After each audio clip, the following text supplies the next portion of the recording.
Hello दोस्तों, हमारे YouTube class study 360 में एक बार फिर आपका स्वागत है। देखिए, अभी पिछले लेक्चर में हमने एक डेरिवेशन किया था। अब हमारा जो न्यू टॉपिक है वह एम्पियर का परिपथीय नियम, एम्पियर्स सर्किटल लॉ, इसको हमको पढ़ना है। और एम्पियर का परिपथीय नियम है close integral B dot dl vector form के साथ is equal to mu naught I।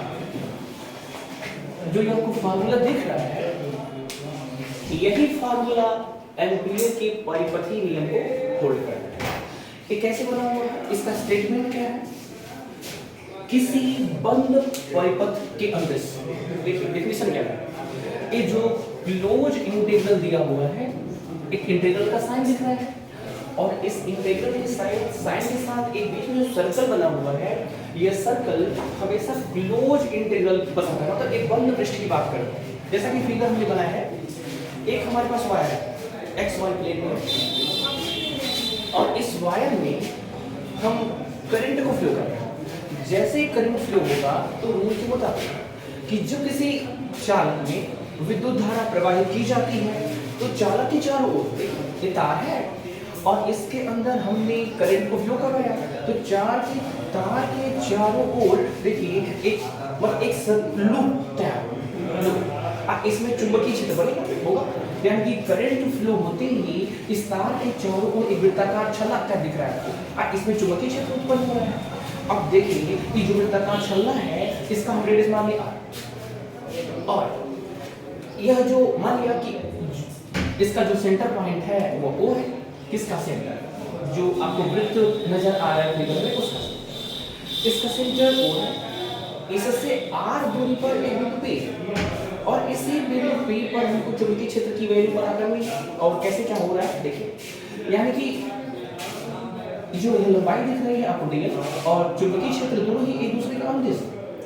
तो डेफिनेशन कहता है किसी बंद परिपथ के अनुदिश,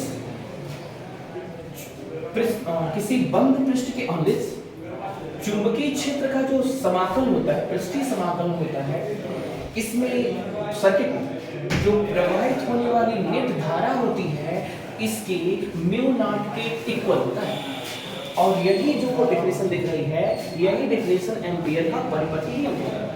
कैसे कहा? किसी बंद पृष्ठ के अनुदिश चुंबकीय क्षेत्र का रेखीय समाकल, फिगर में देख लीजिए, किसी बंद पृष्ठ के अनुदिश चुंबकीय क्षेत्र का रेखीय समाकल प्रवाहित होने वाली धारा का म्यू नॉट गुना होता है, और इसी रूल को एम्पियर का परिपथीय नियम कहते हैं। आइए इस डेरिवेशन को प्रूफ किया जाए। सबसे पहले इस उपपत्ति लिख रहे हैं, देखिए close integral B dot dl को आपको पता है कि जो डॉट प्रोडक्ट होता है वो इसको इस फॉर्म में लिखा जाता है, कास के फॉर्म में, वेक्टर B वेक्टर के फॉर्म में लिख दिया V dl cos θ। इसको इक्वेशन में ले लें। देखिए यहाँ पे जो dl और चुंबकीय क्षेत्र है अनुदिश होने के कारण इनके बीच का एंगल हमको 0 है, तो 0 लेंगे तो cos 0 की जो वैल्यू होती है वो 1 होती है। तो इसका मतलब ये जो close integral B dot dl into 1, तो B डॉट dl into 1 मतलब B। थोड़ी देर पहले, मतलब अगली क्लास थी हमारी, उस अगले क्लास में हम बताए थे कि एक तार है, उस तार में करंट फ्लो किए थे, तो वहां पे जो चुंबकीय क्षेत्र का परिमाण आया था, V आपका वैल्यू आया था, वह mu naught I upon 2a के इक्वल आया था। तो कहीं भी फिगर दिख ही रहा है आपको, ये जो फिगर है ये किसी न किसी वायर को ही शो कर रहा है। तो वायर में जो चुंबकीय क्षेत्र होता है वह V equal to mu naught I और 2/a होता है। फिलहाल देखिए इस फिगर में हमने रेडियस को a ना लेके r लिया हुआ है, तो जहां आप यहाँ पे a यूज किए थे उसको आप क्या लिख दीजिए r, और इस फॉर्मूले में रख दीजिए, आप कोटिंग कर लीजिए। इधर हम लिखते हैं close integral B dot dl is equal to constant term बाहर करते हैं बी, और यह आ जाएगा इंटीग्रल जो है, ये इंटीग्रल जो है वह डीएल के साथ आएगा।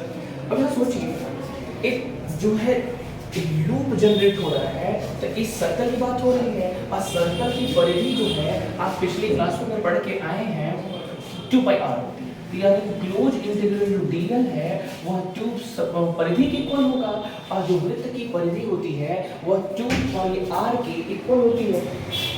अतः इसका हम यूज कर रहे हैं क्वेश्चन में। देखिए दोनों ही बी की वैल्यू भी हमारे पास पता हो गई है, और यह क्लोज इंटीग्रल डीएल की वैल्यू पता हो गई है, उठा के हम पुट करेंगे। तो यानी कि close integral vector v dot vector dl is equal to v।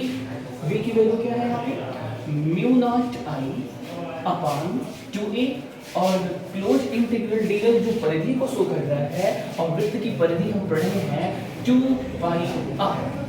अब देखिए हम यहाँ पे r ही यूज किए हैं, क्योंकि पिछली जो डेरिवेशन था डेरिवेशन में हमें a, लेकिन इस फिगर के लिए जो रेडियस है तो उस रेडियस को हमने r लिया हुआ है, इसलिए r लिखा।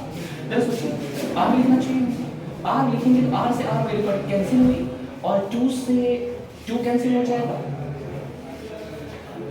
2 से 2 कैंसिल हो। इसके बाद देखिए बच क्या है हमारा close integral b dot vector v dot vector dl is equal to mu naught के साथ वैल्यू जो हमारी बची हुई है, हाँ पाई बची है, सॉरी डेरिवेशन में यहाँ पे 2 पाई आर था, 2 पाई आर था। देखिएगा जब चालक के चारों ओर जो चुंबकीय क्षेत्र होता है उसका फॉर्मूला जो होता है v is equal to mu naught i upon 2 pi R. तो जब यहाँ पे देखिए पाई गलती से छूट गया था 2 पाई आर, तो पाई से पाई भी कैंसिल हो जाएगा।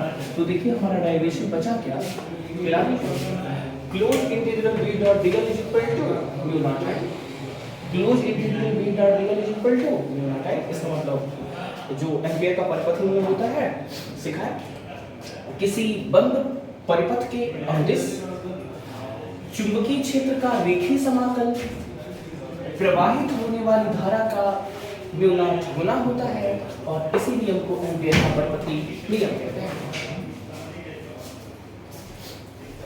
अब इसके एप्लीकेशन अभी थोड़ी देर बाद आपको अगले जो क्लासेस हैं उसमें हम आपको डेरिवेट कर रहे हैं। फिलहाल ये एम्पियर का